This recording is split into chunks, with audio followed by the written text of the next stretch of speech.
Assalamualaikum warahmatullahi wabarakatuh.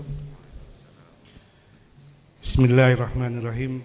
Alhamdulillahirrahmanirrahim. Wassalatu wassalamu ala asrofil anbiya mursalin wa ala alihi wassabi ajmain, amma ba'du.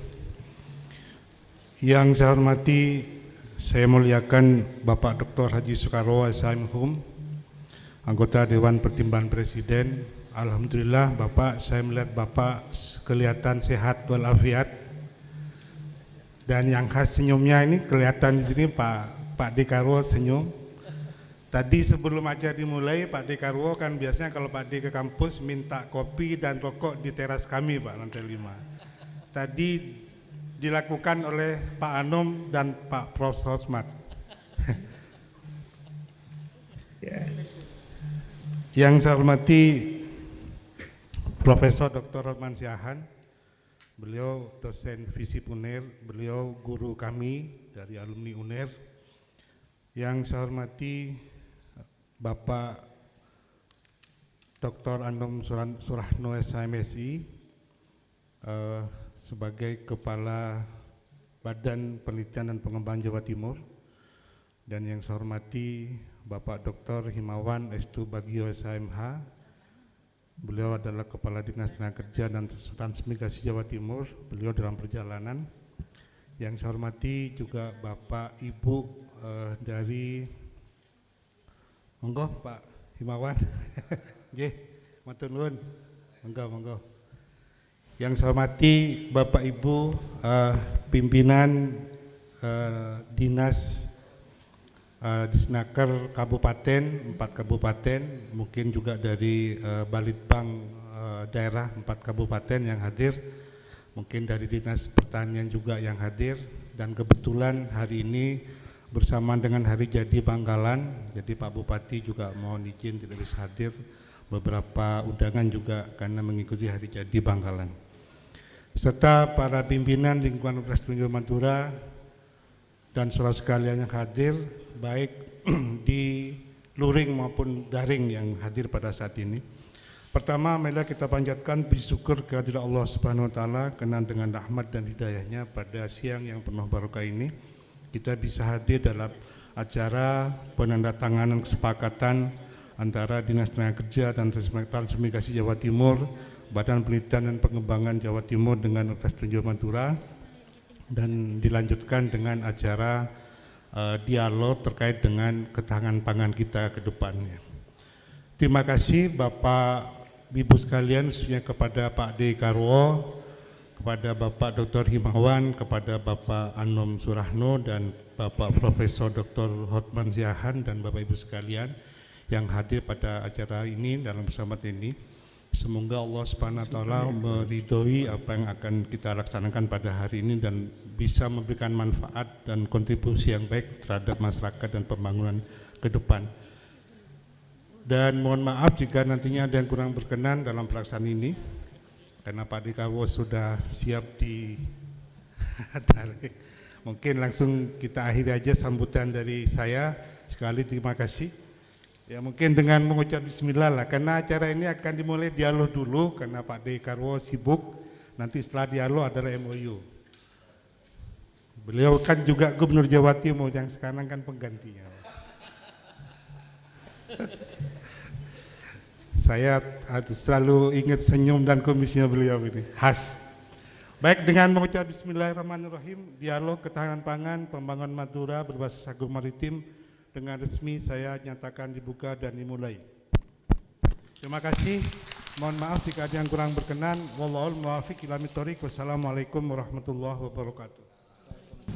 Assalamualaikum warahmatullahi wabarakatuh. Bismillahirrahmanirrahim. Alhamdulillahirabbil alamin. Amma ba'du.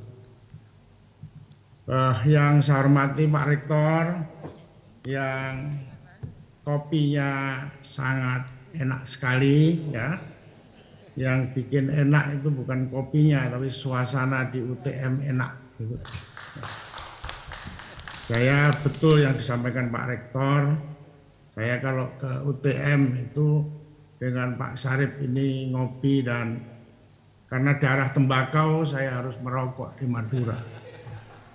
Karena no smoking itu judulnya dirubah menjadi NO smoking. Ya. Ya. Yang saya hormati seluruh sivitas akademika Universitas Trunojoyo Madura, ya, yang alhamdulillah dinegerikan oleh Gus Dur, ya.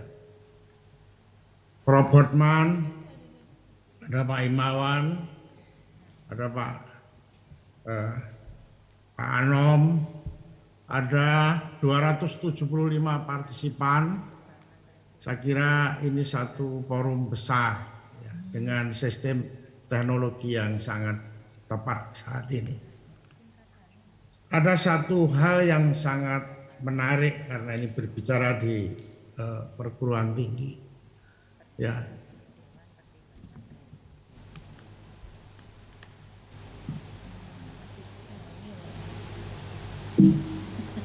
Pertama adalah yang sekarang dikembangkan oleh pemerintah Indonesia, yaitu adanya reformasi struktural yang harus dilakukan oleh siapa saja dalam rangka transformasi tentang peningkatan kualitas kesejahteraan masyarakat. Secara ilmu pengetahuan ada 3 sebetulnya, yaitu reformasi struktural di bidang SDM, di dalamnya adalah reformasi tentang pendidikan tinggi, pendidikan menengah, dan vokasi-vokasi yang ada. Yang kedua adalah permasalahan hukum, ya, yaitu permasalahan deregulasi, bagaimana membawa hukum kita ini bisa melayani kepentingan-kepentingan yang luar biasa cepatnya. Tadi disinggung oleh Cak Denny tadi, yaitu disrupsi, situasi disrupsi seperti sekarang ini. Maka cepatnya memberikan pelayanan terhadap kepentingan masyarakat, baik yang bersifat publik maupun private. Ini yang harus cepat sekali, harus didorong cepat. Yang ketiga adalah masalah tata kelola kepemerintahan kita. Harus cepat dilakukan reformasi struktural dengan transformasi yang di dalamnya ada digital. Pemerintah itu menetapkan 5 sekarang ini transformasi struktural itu. 1 yaitu masalah SDM dan IPTEK. Inilah perguruan tinggi kemudian kalau kita melihat program 2045, 100 tahun setelah kemerdekaan, itu pekerjaan yang paling luar biasa R&D di perguruan tinggi. Semua disiplin ilmu pengetahuan. Itu yang saya kira yang luar biasa. Yang kedua adalah masalah infrastruktur. Yang 3 itu adalah sekali lagi yang pertama tadi adalah bagaimana reformasi struktural menurut ilmu pengetahuan yang dikembangkan sementara ini di dunia. Yang kelima yang saya sampaikan yang terakhir ini adalah ini produk yang dikeluarkan oleh pemerintah Indonesia menyongsong 2045. Jadi yang kedua adalah infrastruktur. Mengapa? Saya kira Dewan Pembangunan Madura mengusulkan tol mulai Sumeneb sampai di Kamal, salah satu bagian sebetulnya di dalam menekan logistik kita. Logistik kita sangat mahal, masih 23%. Saya kira ini hal yang perlu dipikirkan lebih lanjut oleh UTM untuk itu. Jadi infrastruktur yang lain apa nanti kita diskusikan. Yang ketiga masalah perundang-undangan kita seperti yang tadi saya singgung tentang deregulasi dan tata kelola yang keempat. Tapi yang kelima adalah kita masuk transformasi digital di bidang ekonomi. Ya. Ya, kita tahu persis pinjol ini korbannya banyak sekali. Karena ini lax kita, kancrit ya kita terhadap perkembangan teknologi di satu pihak dan industri jasa keuangan di satu pihak. Ini kepada Pak Rektor dan seluruh Sivitas Akademika UTM, kami menggambarkan mengapa kemudian ini saya sampaikan lebih dulu, karena kita akan masuk seperti yang disampaikan Cak Denny tadi, bahwa kita harus berpikir untuk kesejahteraan Madura. Saya ingin menyampaikan tentang konsep yang saya usulkan. Pendahuluannya 1 ke 2 saya kira sudah disampaikan oleh Pak Rektor. Tapi saya ingin menyampaikan ya, pembangunan berbasis agroparitim ini merupakan konsep dan pemikiran pembangunan yang memandang darat, laut, udara sebagai kesatuan yang melibatkan sistem sosial, ekonomi, ekologi, ya, kompleks sekali. Jadi ini sebetulnya disiplin yang holistik dan komprehensif.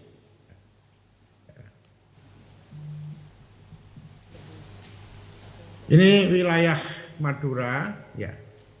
Yang ini diusulkan kemarin mulai Sumeneb sampai di Kamal itu masuk tol. Tetapi yang harus kita usulkan lagi adalah Bangkalan Arosbaya, kemudian masuk ini terus ke Ketapang, Pasongsongan, Abunten, Sumeneb. Ini lebarnya hanya 4 meter. Ini sudah harus jadi tanggung jawab pemerintah pusat. Dulu jalan ini jalan provinsi, sekarang diambil alih pusat. Ini konsep usulan dari Madura dan pemerintah Provinsi Jawa Timur adalah 7 meter. Ini 7 meter. Nah, ini yang infrastruktur, belum jaring-jaring. Belum yang di kepulauan. Jadi ini yang harus menjadi pemikiran kita. Luasnya 5.375 km. Ini yang kepulauan 7 kecamatan di Sumeneb ini, dia memberikan kontribusi Sumeneb itu 38%. Justru di Pamekasan yang rencananya ada kota Pamekasan ini hanya 792, 14%. Untuk dipikirkan apakah kota Pamekasan, apakah kota Kamal, ya Kamal ya, yang sangat dekat sekali fasilitas-fasilitas untuk dari Surabaya ke Bangkalan. Ya.